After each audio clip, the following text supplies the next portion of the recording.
आप सभी माता बहनों को करवा चौथ की बहुत बहुत ढेर सारी शुभकामनाएं। आज मैं लेकर के आई हूँ चौथ माता की एक बहुत ही प्यारी सी कहानी। तो आप सबके सामने प्रस्तुत करती हूँ। अच्छी लगे तो प्लीज़ मेरे चैनल को लाइक करना और सब्सक्राइब करना और कमेंट में ज़रूर ज़रूर बताना कि आपको ये चौथ माता की कहानी कैसी लगी। तो शुरू करते हैं चौथ माता की एक बहुत ही प्यारी सी कहानी।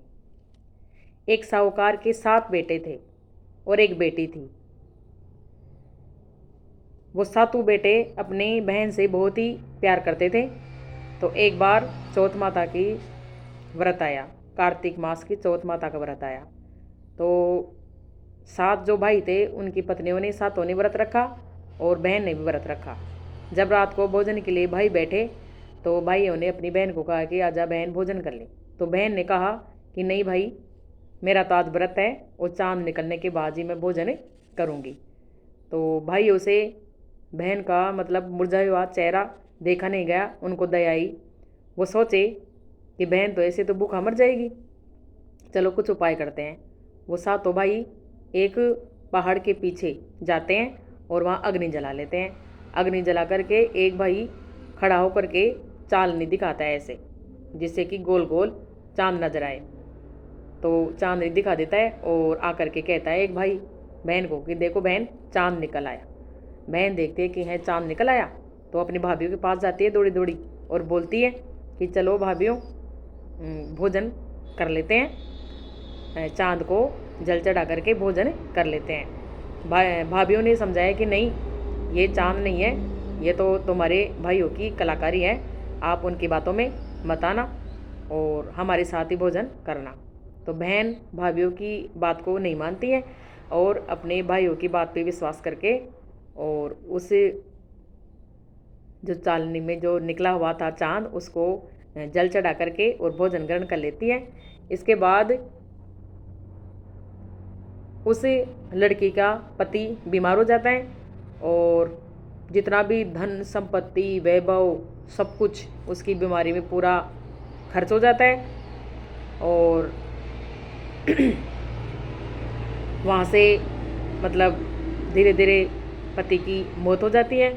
तो वहाँ से मतलब जब वो खाना खाने के लिए बैठते हैं तो जब पहला घास वो लेती है तो उसमें बाल आ जाता है और दूसरा घास लेती है तो छींक आ जाती है और तीसरे घास में ससुराल से लेने के लिए आ जाते हैं और बोलते हैं कि चलो ससुराल से बुलावा आया है, जल्दी चलो। तो जब वो जाने के लिए तैयार होती है तो माँ उसके लिए मतलब कपड़े, अपनी बेटी को विदा करने के लिए कपड़े निकालती है अपने बक्से में से। तो जिस भी बक्से को खोली उसी में से सफ़ेद कपड़े निकले।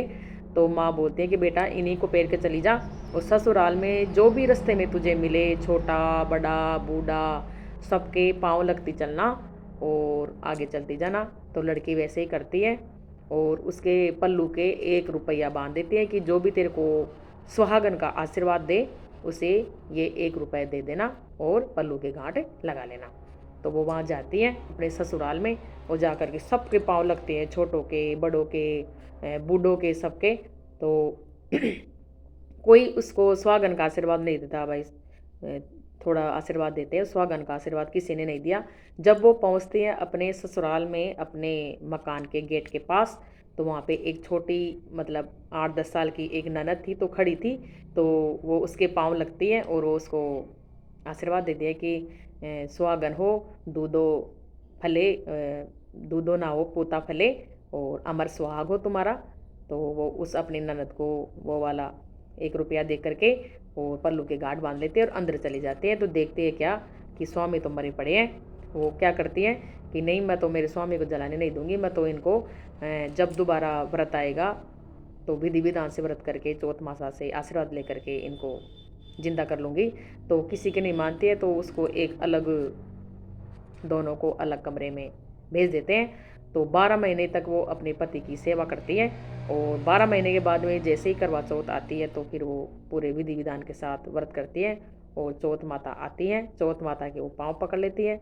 चौथ माता उस पर दया करके उसके पति को जिंदा कर देती है और जाते जाते उसके जो कमरा था, उसके मतलब झोंपड़ी थी, एक कमरा था झोंपड़ी नुमा, तो उसके है ना जो ऐसे चलते लाद दे जाती है तो वो पूरा मकान बन जाता है।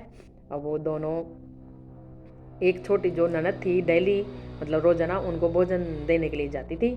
तो वो जाती है दूसरे दिन उनको भोजन देने के लिए।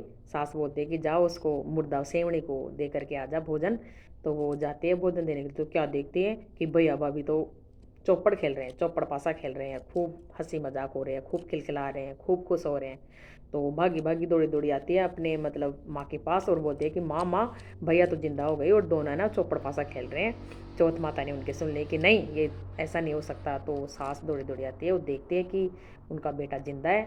तो सास तो बहू के पैर में पड़ती है और बहू सास के पैर में पड़ती है। सास बोलती है कि बहू तेरा भाग और बहू बोलती है कि सास नहीं मेरा नहीं आपका भाग है। तो इस प्रकार से चौथ माता ने उनके पति को जिंदा किया। जैसे सभी को सुख संपत्ति और सभी की मतलब पतियों को दीर्घ आयु दे, सभी को लंबी आयु दे और सभी को घर में सुख शांति और समृद्धि बनाए रखे। इसी के साथ में मैं समापन करती हूँ चौथ माता की व्रत कथा। जय चौथ माता की।